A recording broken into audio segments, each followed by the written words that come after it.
Well, good morning, good afternoon, and or good evening, ladies and gentlemen. Welcome or welcome back, as the case might be.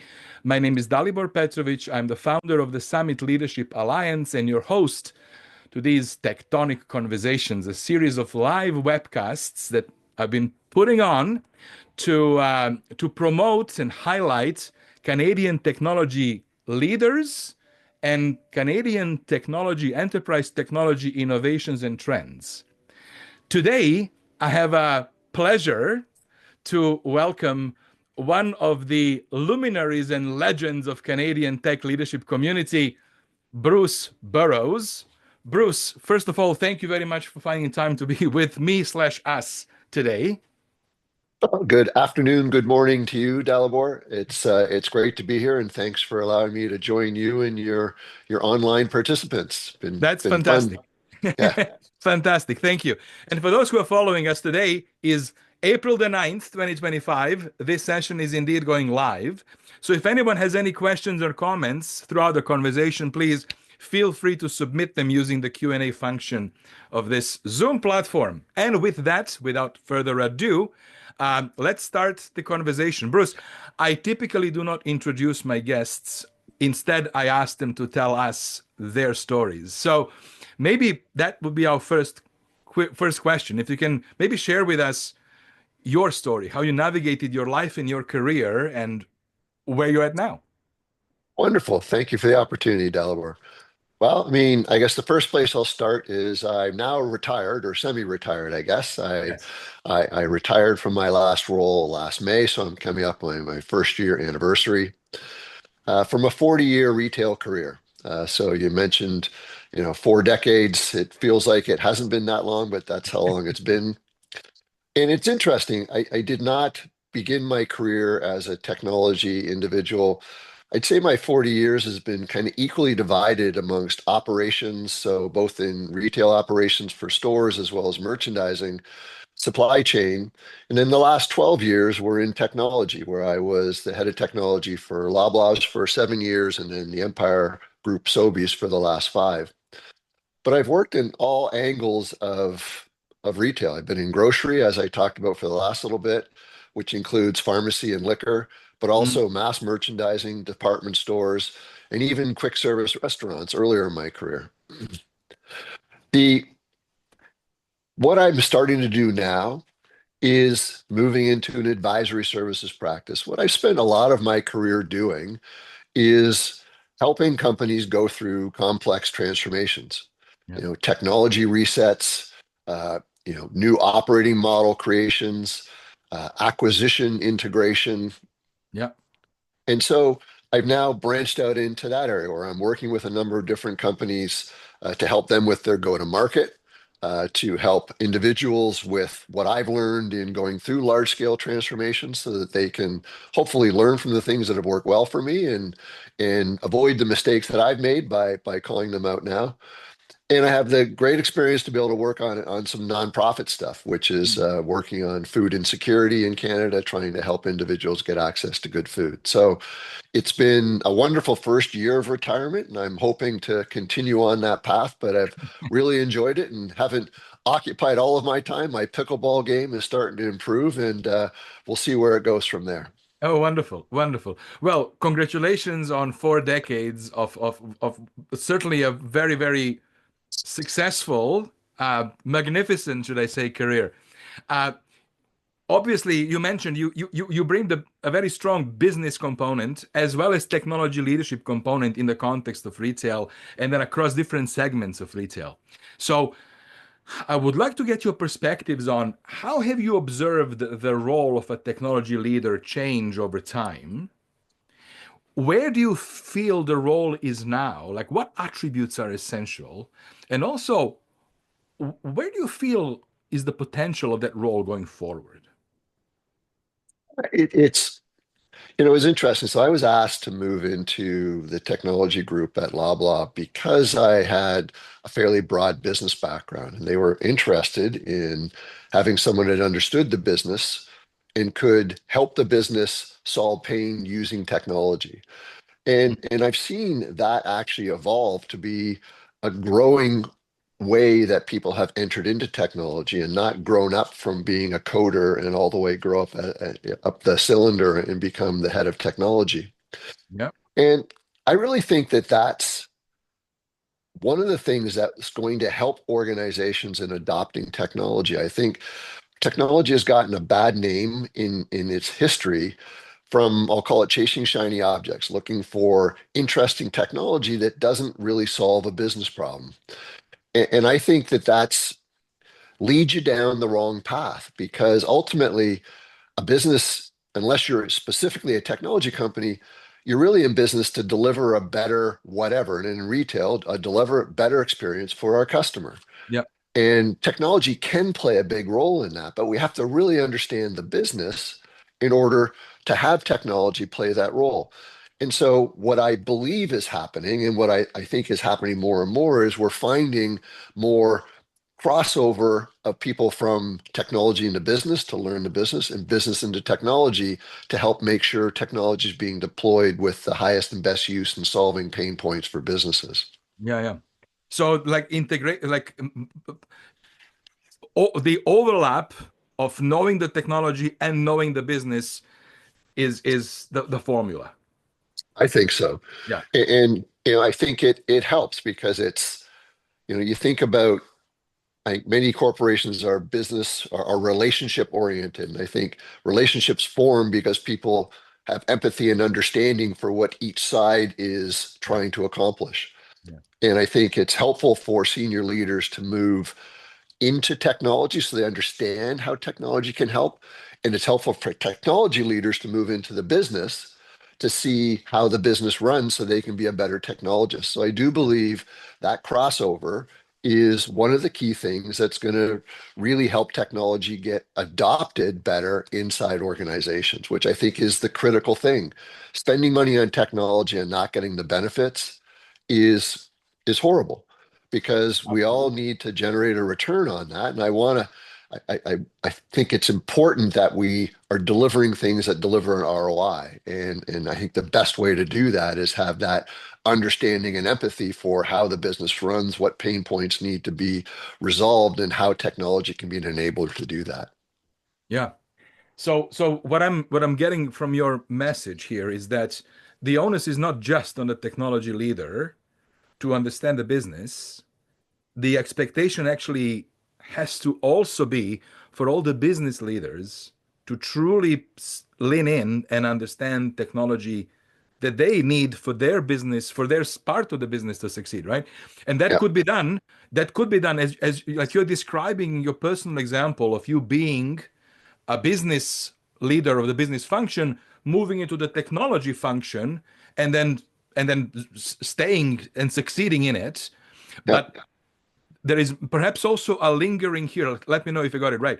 That there will be benefit for organizations to have some form of maybe even structured, even a rotation between business and technology leaders, so that collectively over decade or two, business leaders get exposed to technology portfolio and vice versa. yeah. I mean, for me, it's the difference between the career ladder versus the career jungle gym. I mean, I think you need to climb around an organization to really understand it well. And technology is a key point in that journey because I think technology, and it's becoming more and more prevalent, is game changing. And companies that are adopting it and using it effectively are the ones that are starting to climb above their competitors. Yeah. And I think to get there, I think this whole idea of a jungle gym and understanding is Mm. going to create better relationships and better communications inside organizations and result in better outcomes when technology is deployed. I love the jungle gym metaphor. It's right on, right on. Uh, Now, if you obviously you just mentioned you've been a technology leader for two major Canadian brands. Um, when you reflect on the attributes of a technology leader today, in addition to, of course, business savviness, we covered that. Yeah. What would you suggest are other critical attributes that a well-rounded technology executive of today should have? It's an interesting question. I mean, what I think that there has to be a thirst for knowledge, a curiosity, right? A Yeah. curiosity to continue to look for and understand where we're trying to go, how we can get there. Clearly, an understanding at the executive level of the strategy that the company is pursuing, Yeah. because I think it's important that the work being done is consistent with the strategy that's being pursued. And then having the curiosity to look around and understand where we can find opportunities to solve problems differently than we solve them today. Yeah. I think that the last piece that I would put in there is you really, and it's easy to say and hard to do. You Hmm. have to be ready and willing to adopt change. Yeah. I think that organizations that have learned how to be able to adopt change, again, have been able to outperform their competition. Yeah. They've seen an opportunity. They help the organization move in that direction. I think it is a leader's role to help with change adoption and change leadership. And I've often said in conversations inside businesses I've worked, the technology will go live when we finish the project. I mean, I've never seen one never go live. It may not go live on time. There are things that happen. Yeah. Whether you get the benefit or not from that implementation and that project is really a question of, did we adopt it? Are Yeah. we using it the way we designed it to be used? And are we getting the value that we originally set out to deliver? And if not, why not? And how do we get in that? So I think those are the pieces that start to add to that portfolio is curiosity, ability to change and help people change and see the world differently as things evolve. And I think empathy is another great Mm. quality Yeah. because look, everybody I think wants to work for a successful company. Everybody wants to be successful. Well, helping others be successful, I think, is a great way to move that. I read a book recently and it talked about trying to be a zero, which means I'm not trying to take away or I'm not trying to self-promote. I want to be here to be neutral, but help you be successful in your way. For me, success is not important. Collectively achieving success is what's really What is important. important? Yeah, that's awesome. That's wonderful. So, curiosity, understanding of the business, readiness, and willingness to adopt change, empathy, selflessness, and ability to actually understand the corporate strategy Yeah. and figure out now what are your moves to Yeah. enable that strategy. So it's Yeah. very, very, very good. Yeah. Excellent. And the one more I would add on the end of it, Dalibor, and it was interesting. I used this a little bit at the end of my time with Sobeys, and people may not appreciate the profanity, but get shit done. I mean, I actually created pins and gave them out to all of the directors that said GSD with a check mark on it, because I think ultimately we're here to get things done, Yeah, and yeah, yeah. and let's figure out how to get it done. Ego's parked. How do we get this thing done? What do we need to do to get this across the finish line? Very good. That's what moves things forward. So let's get some Right. things done. Yeah, be pragmatic. Awesome. I've added it as a sixth. Be pragmatic. Get shit done. There you Um, go. you mentioned already change, management of change as a focus area and a challenge. So how do you foster a Mm. culture of innovation, especially when teams, people in general, are sort of resistant to change? Again, it's a great question, and I think I'm a big believer in the carrot versus the stick. So I want to help create a vision that allows people to say, yeah, I want that. That's something I aspire to too. I see the benefit of being in that place. And that's a communication capability. Yes. It's an emotional connection you make with somebody.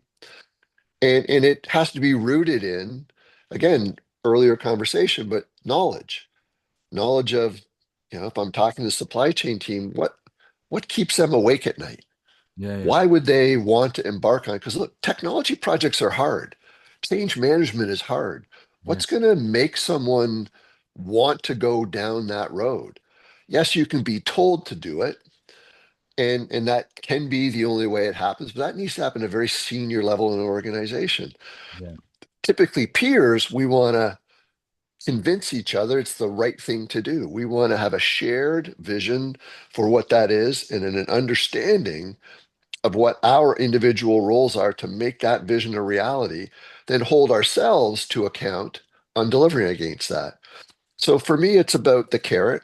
It is about defining a vision that I think is compelling, that solves some problems. And when we put ourselves in that place, we recognize that this is a way better place than we are today.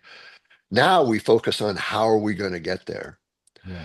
And the stick, again, to the earlier point, can be effective, but it tends to take a lot longer and takes a lot more encouragement as opposed to creating a real vision that people can latch into.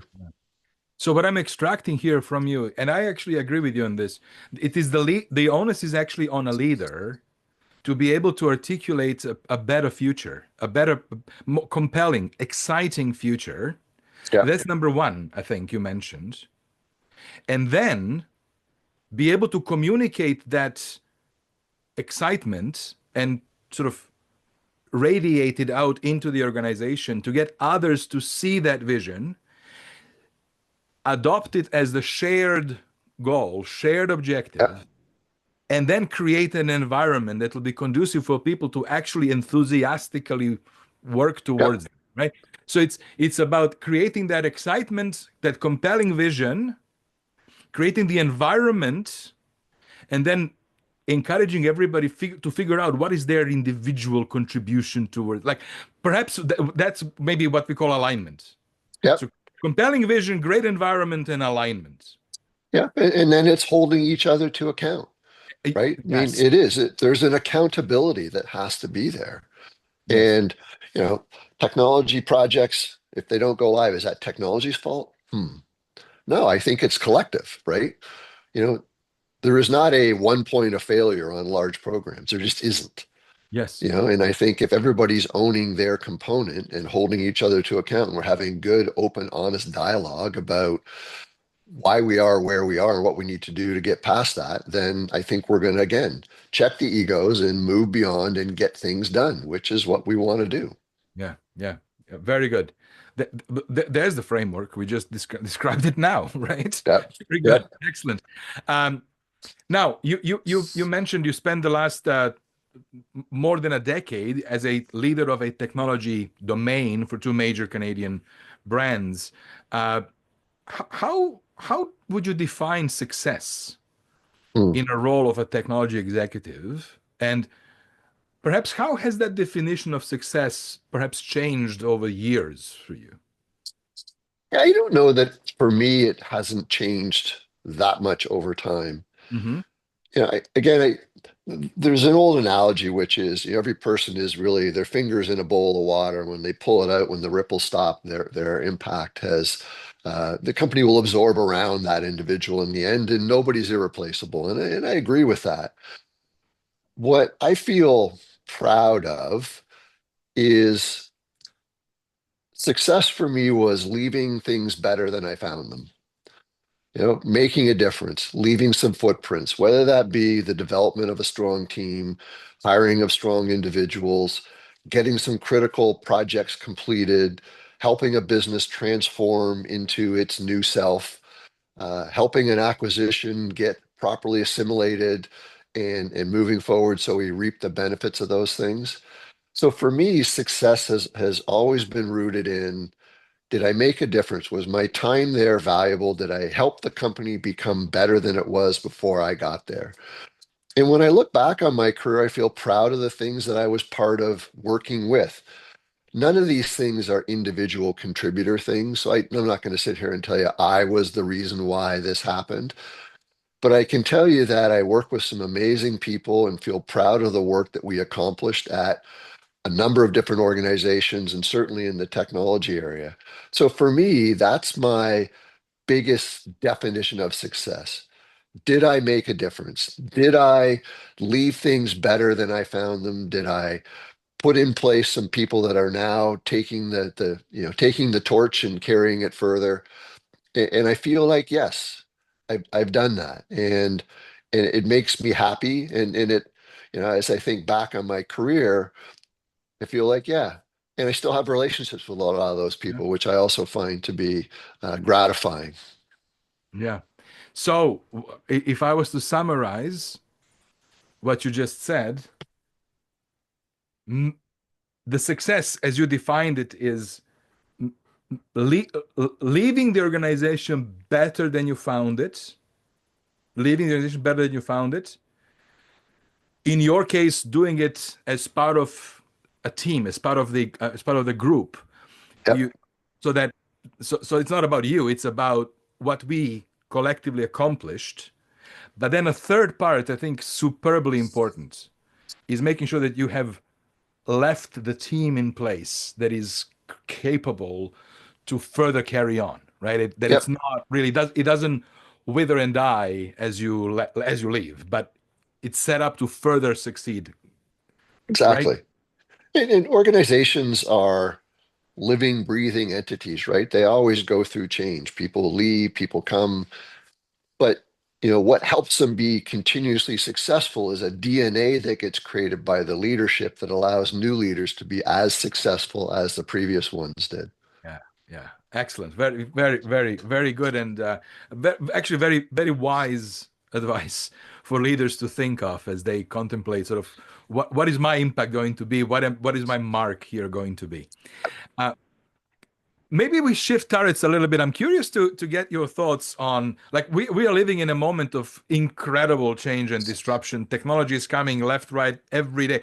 Like the way I describe this, almost like we moved from tech news of the year happening once a year to tech news of a year happening once a month to tech news of a year almost happening now every other day. Yeah, Breakthroughs are happening weekly, yeah. weekly. Uh, I'm I'm curious to get your thoughts on what do you see as the next big sort of disruption in technology, and how should companies think about it and prepare? Yeah, I mean, I think we're in the beginning stages of what I would consider probably the biggest thing since the dawn of the internet, which is just AI, agentic AI, artificial intelligence, ChatGPT, these large language models that are able to harness masses of information and provide insights to us to help us do things better, more efficiently, uh, and accomplish more. Yeah, And it's interesting. I would say that, you know, early in my career, even before I entered into technology, technology was a domain of technology people. You had to know how to code. You had to know how technology worked. You had to know a number of different things to actually have the technology help you and not be harmful to you. How yeah, do you communicate, all that kind of stuff. What AI is doing is democratizing that, mm, right? So it's actually making it easier for everybody to use technology to solve problems for them. There's a world that says, like, our normal way of interacting with software is right now through a user interface. yeah, But, yeah, so Microsoft has their Copilot, and there's other examples of that. Every software company is going to start to come out with agents that do things for you. And so no longer do I have to key in prompts or move my mouse and click, click, click to get things done. I'm going to talk to my computer and ask it to go do something. yeah, And it's going to get done and come back with an answer. And the technology is getting better, more reliable, and tools are being created to help manage this, because there's a world where you think, oh boy, the computers are running the world. I don't think that's the place we're headed to. But what I think is we're going to start to see people really using technology and gaining advantage from it and doing, you know, being smarter, better, in evolving things faster than what we've been able to see it before. So I think it's amazing. And I think it's going to revolutionize what we do. It's also very scary because, we all fear cybersecurity, which I think is something we should fear and we need to Yeah. be on edge about. And the bad guys have access to this as much as the good guys do. So they also can use these things to their advantage. So it does create an environment where we have to be much more wary of Yeah. what's going on and how things are being done. And we've heard about deep fakes, and we've seen large Yeah. corporations that get deep faked into things because it's quite easy to take an image off of a video transmission and have that person now essentially represent themselves in a different context, which is amazing and scary at the same time. Yeah. So I think we are in an age where technology is going to become more part of what we do. Think about what you have on your cell phone. You can have Siri, you can have just about any agent helping you find out what the weather's like out today. Yeah. Set a timer for your baking that you used to do. More and more things are getting displaced by technology. What for me, the thing companies need to really double down on is getting their data organized, getting their data clean, getting it owned and mastered and understood. Because now bad data is going to result into bad decisions faster as Exactly. technology operates. And so getting and focusing on that, I think, is critical. Uh, and then, finding people that can help you on your journey, because this is not something I think you want to figure out on your own. I think there are partners out there that can help with the learning curve and help bring some of these capabilities to you to help you be better at what you want to be in your business. And again, not every business is a technology business, but many of them are going to take advantage of technology to help run their businesses better, because the speed at which technology can find problems in a supply chain, or problems in a warehouse, or problems in a retail store is exponentially faster than what we were able to do it manually, which Yeah. means we can then fix those problems better, create better experiences, and hopefully enjoy the experience of shopping in a grocery store better, Yeah. traveling on an airline better. All these things can hopefully be made better with the advancements that are going to be made in technology, so that people get the treatment that's they deserve in the use of the product or consumption that they want to undertake. Yeah. So in essence, what I heard you mention, that AI is going to democratize access to knowledge and insights and well, not insights, knowledge. Knowledge. Democratize access to knowledge, democratize speed to solutions and answers, and it's going to be everywhere with every Yep. employee, regardless of whether they are in tech or non-tech. That was one thing that I extracted. The Yep. second, everybody's going to go through a change in how they interact with their computers, from perhaps typing to more natural interaction, Yep. and therefore everyone will be empowered to do what they need to do easier, better, smoother, in a more natural interaction, with access to knowledge that was otherwise impossible. So Yeah. now, So yeah, what do natural. organizations? Yeah, sorry, go Yeah. ahead. So natural language processing, right? I'm going to Yeah, speak to my yeah, computer the way I speak to my phone today, or my, correct. Alexa in Siri, right? So Yeah. exactly. So this will be with everybody.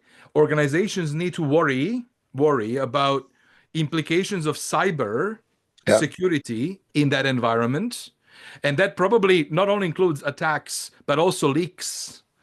Yep. And unintended leaks, unintended results of technology used in this way. So we need to continue figuring out the protection, safety, cybersecurity around this. That's number one. Number two, you mentioned organizations need to really figure out their data, Yep. understanding who owns it, where is it, how is it structured, is it usable. If we unleash a system on that data, are we going to get actual correct answers, or Right. is the data that we have going to result in skewed and incorrect answers? So that's Right. where you were going with data, right? Um, And then the third one, I think, was the management of change around it, right? Yeah, How do you actually get that done in a optimistic, positive way and deal with all potential challenges, right, around that? exactly. No, I think you summarize it very well. So There we go. very nice. We're building frameworks as we talk, right? We are. Uh, this was very good. Now, you have a lot of obviously experience, first hands on. You mentioned you were shining as a transformation leader, and you also mentioned not all transformations necessarily go as intended. Yeah. I would love if you could perhaps share a story uh, of what was maybe one of your most challenging projects, and perhaps what you learned and how you navigated it. I mean, I think when I look back on it, I had the experience of doing three ERPs. One of them Great. uh, with Loblaws, and Loblaw is a massive company Yeah. and very successful. And we made the decision to move from regional businesses to a national one, and really the tech the infrastructure we had didn't support that, so we had to make some choices on where we were going to go. We chose SAP, Hmm. and we embarked on what resulted in being about a 5-year journey to basically transform the business from four large regional businesses to one national operation. Yeah. And those are hard, long journeys. And my role at the beginning of that was actually as the lead for one of the business areas. And then I was asked to move into technology, and I took on the CIO role. Ah. And then I ended up having both the business lead role and the technology role for a period of time to help kind of get us across the finish line. And they're difficult. That there's so many moving parts. This touched every element of the business. There was no department or division that did not have an impact as a result of going live with this. And so we talked a little bit about this at the beginning around, so what did I learn from that? And things I wished I had done better or did later that I wished I'd done sooner. And it's things like making sure we've got the right business engagement from the right areas with the right people involved. It is understanding the behavior that's going to make us successful in the end, and really focusing on helping that behavior rise out of the organization. And it's a leader's responsibility. There were many leaders part of this that helped us get to that finish line. Um, and I think being able to tell the story so that this didn't feel like it was being done to people. I think there were parts of the organization that really got it, and others that didn't get it right away because we didn't do a good enough job of helping people understand why we were heading on this journey and what the outcome was going to be. One of the other things that I think I look back on and I think about, we discovered things after we went live that, okay, Mm. that's a bit of a miss, and Yeah. maybe something else that we did that didn't really have the same value that we expected. And it's a bit like, you think you build a house and you say, okay, I want all these things, but then what do you use? And I've used the analogy of a dishwasher where, you buy a dishwasher and it has 7 different cycles, but what people really use is the normal cycle. That's exactly. And so do we, did we over-engineer? I think we over-engineered some things that didn't deserve to be part of the end state. And then we underestimated things. And you mentioned data earlier as an important thing as we head into this new world. We spent a lot of time at Loblaw trying to get our master data right.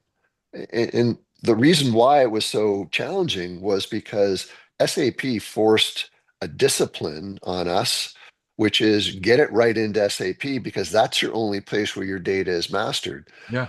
historically we could master it in every system, but then your master data is actually different in every system in your company, which is a problem, particularly as you head into today's world, right? Where, you think about you want to understand Bruce Burrows as an employee in your HR ecosystem, but your HRIS is a different database than your payroll system, than your workforce management system, et cetera.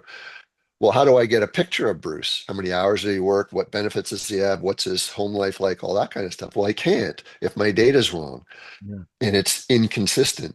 So understanding data is something I think we didn't know as much about at the beginning and had to then play catch up on it. Yeah, yeah. What I feel was wonderful was we had a very resilient team that said, okay, here's where we are now, and here's the next hill we have to climb. Let's go. There wasn't a whole lot of time spent, you know, crying over spilt milk. We recognized that things were going to go, you know, sometimes in the wrong direction, and it was our job to get them back. And we had a very committed group of core leadership that really was focused on getting to that finish line. Yeah, and I feel like that set a new foundation for that business that allows it to continue to thrive and prosper today very effectively. So, yeah, I think it, it was a great learning experience. Um, I'd heard said afterwards by some of the executives, had I known what it was going to take before we began this journey, I probably wouldn't have embarked on the journey. But now that it's done, I'm glad we're done, and I really see the benefits of having traveled that journey. Yeah. So, Yeah, 5-year projects, for goodness sake. These are, and these are the ones that you mentioned. They're so critical that if it goes south, they can tip the company over. Like these are yeah, massively important scaffolding projects for the whole enterprise. And if a yeah, scaffold falls, the yeah, enterprise is at risk. So thank you for sharing this. Here is what I captured sort of as a lessons, a set of lessons maybe yeah, learned as I hear them from you. The first thing that you mentioned is make sure there is a right business engagement. yeah. This is not an IT project, and maybe perhaps even a perspective that says there are no IT projects. There should be no IT projects at all, And right? and I agree, and I would agree. I think to reinforce that, I believe it's always a business project, some of which requires technology enablement. Correct. Yes, exactly, exactly. The second thing that you mentioned is pay attention to behaviors of people and make sure that you crystallize and identify what are the right behaviors you need to see from leaders, and then what are the right behaviors you need to see from everybody else, right? Yeah, And then I'm gonna expand on that as like make sure you're encouraging and celebrating right behaviors and stopping wrong behaviors and calling them out. The third thing that you mentioned is tell a compelling story. Explain to everybody why we are doing this so that people actually understand how they fit into the bigger picture, perhaps, so that people can understand why they're being asked to go through what we know is humans do not like change, right? right. We are Yep, inert we do species. not. We don't. We are inert species. So your point number three, tell the story, compelling story of why, and then make sure that positive direction, I guess. Number four thing that you mentioned is, I think, also beautiful. Do not over-engineer things. But you only figure that out afterwards, right? So uh, d- try to keep things simple, straightforward. Do not over-engineer. Be mindful of that because that could get you. And then another thing afterwards, you mentioned on number five, do not underestimate things that could also get you. In your case, it was data, right? Yep. So to me, that those are the five things that I took out from this, Bruce. And maybe to top up on the over-engineering piece, there's always a tendency to try to, and this is a bit of you're in a workshop and people come up with requirements and okay, we're going to put all those in. Okay. And some of them are enhancements or modifications on what might be available in the base. Yeah. Well, if we have the right challenging mentality, which is again, it's positive, it's not confrontational, is that spend worth, is the juice worth the squeeze, right? Is that Yeah, spend yeah, going to yeah. generate a return? Because all these things that you want to do add to the duration of the project. And there is a real fatigue And that cost. can happen and cost. So there's a real fatigue that happens on these long projects because is this ever going to end? Are we Yes. ever going to get to the finish line? And I think getting in and using, you start to see what is the most important next thing we're going to do. And then build a roadmap and continue to evolve and improve and add value to what you've created. Um, so that would be the top up on the over engineering. And it's a delicate balance because look, I've been in many workshops with very passionate leaders that I have to have this capability. And you really want to push on why. If you don't have it, what's the downside of not having it? Yeah. And if we did build it, it's going to cost X, Y, and Z and add this much to time frame. Is that worth it to you? Is it? Yeah. And I think those it's a business conversation. It's not a technology conversation. Exactly. And so that's to me the top up on that. But I agree that Very that's the cool. point. Don't over engineer because you don't know what the future is going to be like when you're starting at the beginning of your journey. Yeah. Is the juice worth the squeeze? And the other version of that question, if it was your money, Yeah. would you Yeah. pay it if it Yes. was your money? Because technically it is our money. It's a corporation's money, right? But if it was yours, would you spend it that way? Yeah, exactly. Yeah. Very good. Excellent. Thank you. All right, so I'm cautious we are coming at time. We're trying to package these sessions in a 45-minute window. I would love to ask you a final question Yeah. um, that I typically ask my guests who share their life stories. Knowing all you know, what would be your advice to your younger self? Yeah. I wish I was younger again. It'd be nice to be able to relive with what I know now and say, this is much easier now that I've actually seen what the end looked like.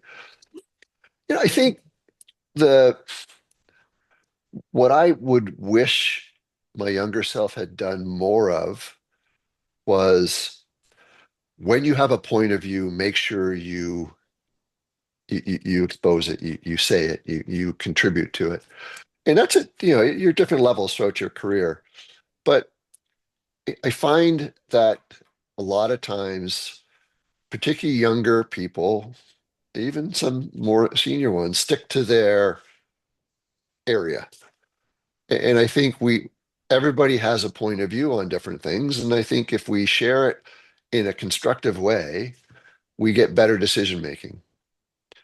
Yeah, And, I think that there is a healthy way to have dialogue that is not argumentative and it is not confrontational. And I think learning that way to have dialogue and contributing that way to an organization at the level you're in will help a better decision to be made. And I think ultimately, if we can make more better decisions, then we will be better organizations, better run companies, et cetera. Uh, I think it's unfortunate when we have the gee, I told you so kind of thing, or I, you know, I didn't say this, but and now I didn't, and now look what's happened. I'd rather not have regret. And it's better if I think if we have a point of view, let's try to be constructive, have a constructive way to bring that to surface. It doesn't mean your point of view is right or wrong, but it's a point of view. And I think it does cause others, if they listen properly, to maybe modify how they think about things. So that whole idea of being curious yeah. and continuing to try to grow and learn from others so we make better and better decisions. That would be the thing I think as I think back on my time.